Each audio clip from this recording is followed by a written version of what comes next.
Hi everyone, it's Stephanie here and welcome back.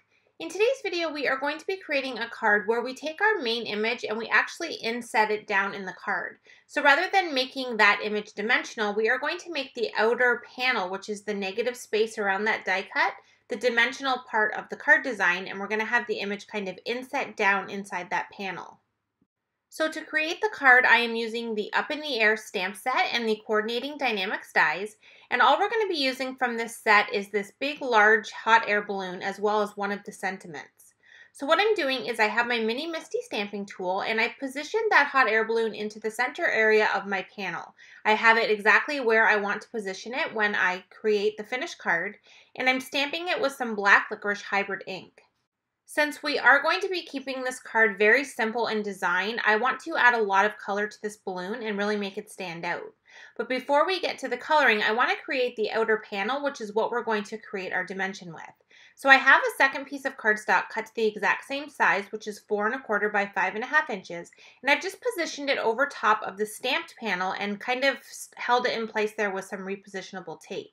And what I'm going to do is take this to a window so that I have that really bright light in behind it, and it's going to allow me to see the hot air balloon through to that top panel. And then I can position the die exactly where I need it to line up perfectly with the stamped image, and then run that top panel through my die cut machine. So just make sure that when you do this, you take the two pieces together to the window, get the light to position the die in the right spot, and then separate the two panels before you run it through your die cut machine. That's going to allow you to cut the opening in the top panel but leave the bottom panel completely intact. And then once I've done that, I'm going to run both of the panels through my die cutting machine once again with the stitched rectangle from Blueprints 13. I have the panel with the die cut opening on the top and then the full panel with the stamped balloon on the bottom. And by die cutting them both together, this just makes sure that I have the two panels the exact same size so that I can easily layer them together when we're ready to assemble the card. So now I'm going to do some Copic coloring on this hot air balloon, which is why we have stamped it with the black licorice hybrid ink, since this is an ink that will work nicely with Copic markers and you won't have any bleeding. So I'm starting off first with a BG10 marker, and this is just a really faint aqua color. And what I'm doing with this is I'm going around the entire hot air balloon, including the inside area in between the balloon and the little basket there. And I'm kind of creating a border of this aqua color. And the reason I'm doing this is that when I have the top panel layered over top, I want to be able to see that little bit of aqua kind of around the outside edges as well as in the center area.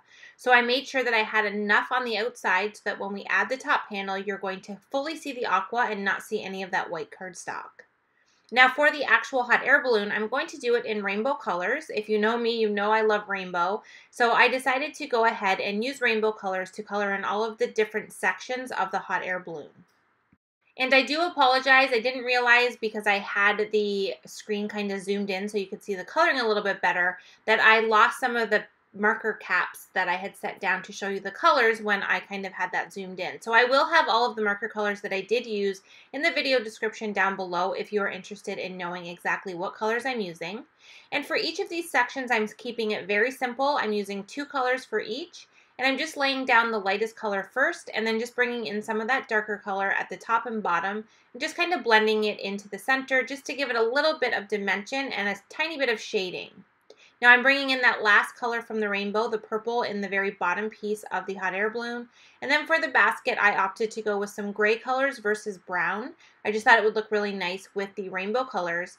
And because there's a little bit more area on the basket, I did use 3 different gray colors to achieve that shading on that part. And then once I have that done, the coloring's finished, and now you can see that my top panel layers perfectly over that hot air balloon, and we're going to be able to adhere this with dimension to kind of have that balloon kind of inset down in the card. Now before I add the top panel, I do want to keep it relatively plain, but I wanted to add a little bit of something. I felt like it was a lot of white space. So I decided to take the mini cloud edges stencil and take some tumbled glass distress ink, which is a very faint kind of aqua blue ink. And I'm just going to take this stencil from the bottom to the top of the panel, and I'm going to very lightly add some ink along the edge of the stencil. Now I'm making sure not to really drag that ink onto the panel. I don't want a lot of the blue showing. I pretty much just want it exactly where the cloud edges are, and then I want the rest of the panel to remain white. This is just going to give us a bit of dimension and a little bit of a design there, but it's not going to overpower it, and it's not going to take away at all from that hot air balloon once we assemble everything together. So once I have the inking done and I have that fun cloud pattern kind of from the top to the bottom, I'm going to add all of the foam adhesive to the back of this panel. Now I'm using a lot of foam adhesive. I want to make sure this panel is fully covered.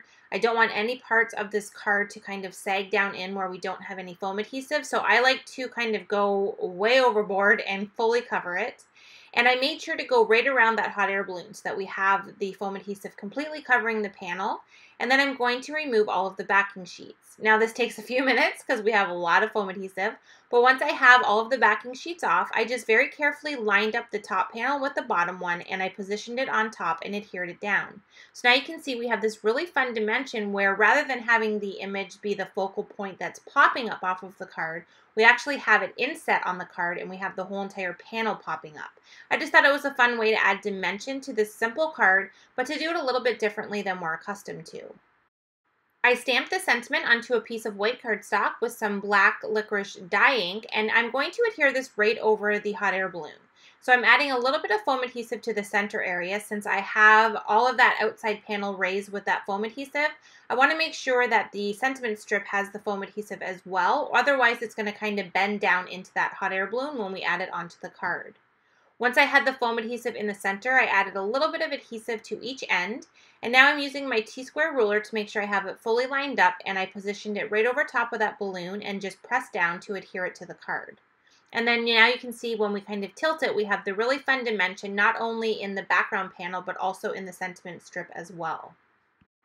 So to finish off the card, I'm going to take some ice cube jewels from Lucy's cards, and I'm going to add these to the card front. I don't want a lot of them, I just want a nice little scattering, and I kind of feel like they can be raindrops or just anything that's kind of dimensional. And because they're clear, they don't really take a lot away from the card, but just add that perfect touch. And then once I have that done, we have completed this entire panel, and we can go ahead and add it to a card base. Now, I'm a big fan of grout gray card bases. I'm sure you know that if you've seen any of my cards. So I just went ahead and grabbed some grout gray cardstock and trimmed that down to an A2 size card, which is 4 1/4 by 5.5 inches, and I adhered this finished panel right to the top of that card base. So once I have that adhered, we have completed our card, and we have this really fun, clean and simple design that has our dimension a little bit differently than we're used to, and we have that panel raised up versus the actual image.